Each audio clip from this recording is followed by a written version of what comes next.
ఏమిటా జ్ఞానం అనంటే అదే అద్వైత తత్వం యొక్క జ్ఞానం. దీన్ని తెలుసుకున్న తర్వాత ఇంకా దానిపైన తెలుసుకోవడానికి ఏమీ మిగలదు అనేటటువంటి విషయాన్ని స్వయంగా ఉపనిషత్తులే మనకి చెబుతూ ఉన్నాయి. ఏమిటి అనంటే అందుకే ఉపనిషత్తుల్లో ఒక కథ ఉన్నది. ఏమిటి అనంటే ఒకసారి ఒక తండ్రి తన కొడుకుని వేదశాస్త్రాలని చదివించడం కోసం గురుకులానికి పంపించాడు. ఆ కొడుకు గురుకులానికి వెళ్ళాడు. చాలా సంవత్సరాల పాటు అక్కడ అధ్యయనం చేశాడు. అధ్యయనం అంతా చేసి పూర్తి చేసుకొని మళ్ళీ ఇంటికి వస్తూ ఉన్నాడు.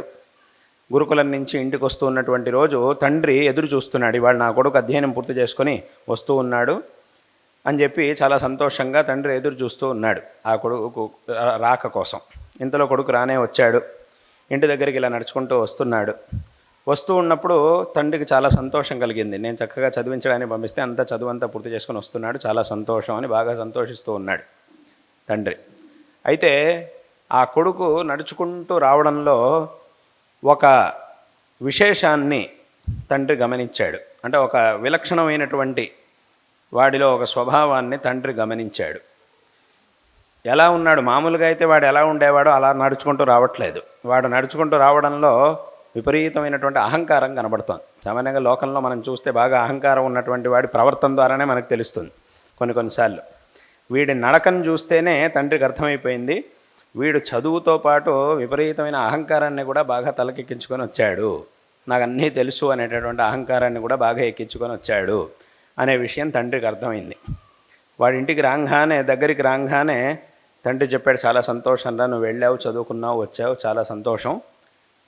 కానీ ఏమిటి ఇది నేర్చుకున్నావా, ఈ విషయాలన్నీ నేర్చుకున్నావా అని అడిగాడు. అన్నీ నేర్చేసుకున్నా అన్నాడు వాడు.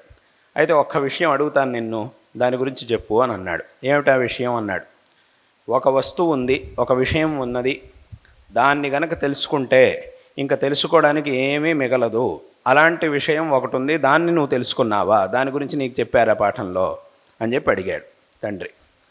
అప్పుడు వీడన్నాడు, అసలు ఇలాంటి విషయం ఒకటి ఉందా, నాకు తెలీదే అని అంటే పోయేది. కానీ వీడేమన్నాడు కొడుకు అనంటే, నువ్వు అడుగుతున్నది బహుశా మా గురువుగారికి కూడా తెలిసి ఉండకపోవచ్చు, మీరు చేస్తే నువ్వు అడుగుతున్నటువంటి విషయం, ఏ విషయాన్ని అయితే నువ్వు అడుగుతున్నావో నాకు పాఠం చెప్పినటువంటి గురువుగారికి కూడా బహుశా తెలిసి ఉండకపోవచ్చు. ఎందుకు అనంటే, ఒకవేళ కనుక ఆయనకు తెలిసిండుంటే ఆయన నాకు తప్పకుండా చెప్పుండేవాడు, నేనంటే మా గురుగారికి చాలా ఇష్టం, నేను బాగా చదువుకుంటాను, బాగా తెలివైన వాడిని అని చెప్పి నేనంటే మా గురుగారికి చాలా ఇష్టం, కాబట్టి అన్ని విషయాల్ని ఆయన నాకు చెప్తూ ఉండేవాడు.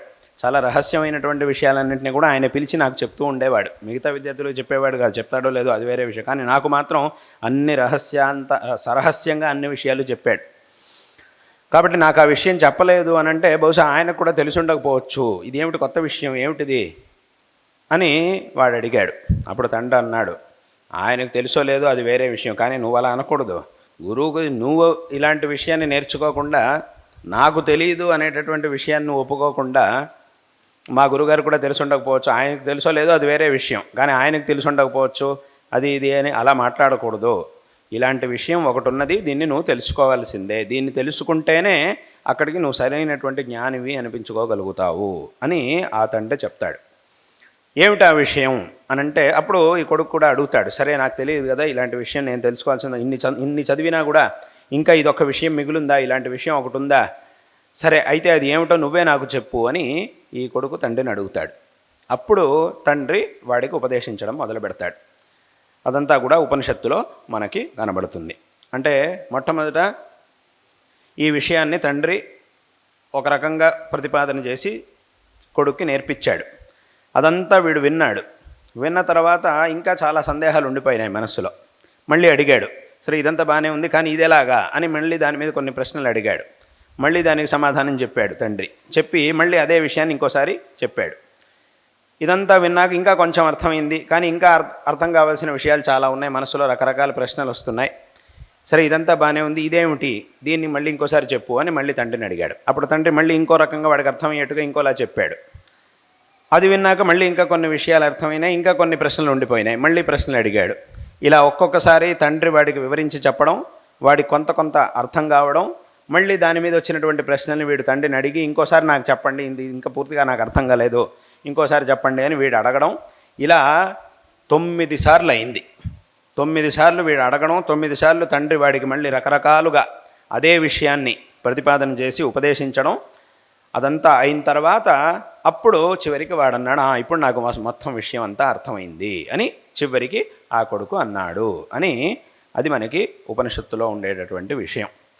ఈ 9 సార్లు ఈ పుత్రుడు తండ్రిని అడగడం, అప్పుడు తండ్రి సమాధానం చెప్పి ఉపదేశించడం. ఏమిటి అనంటే తత్వమసి అని ఉపదేశించడం.